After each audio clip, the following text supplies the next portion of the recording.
We speak student! Watergate.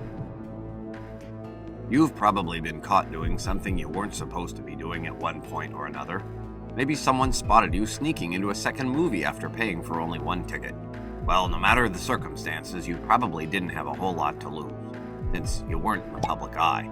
Your face wouldn't show up on every news program or in every newspaper. Well, just be grateful that your name isn't Richard Nixon.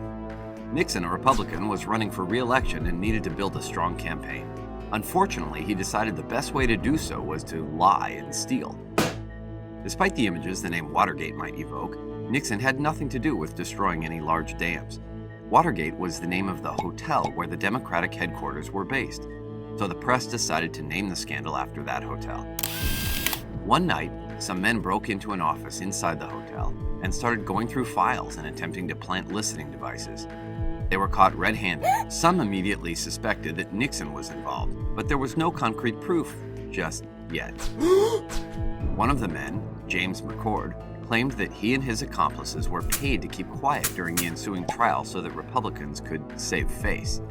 Eventually, someone leaked the fact that Nixon had tapes in his possession consisting of recorded conversations between himself and key political figures.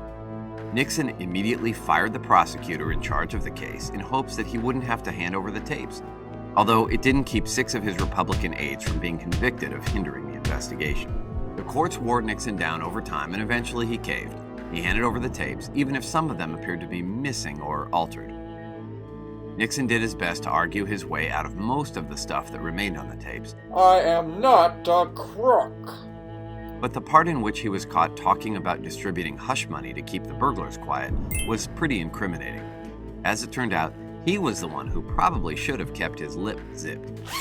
He couldn't escape the damage that had been done, and ultimately he resigned from the office of the presidency.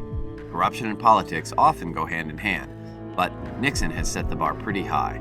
If he is not a crook, Who, me? No way. then that makes these guys saints.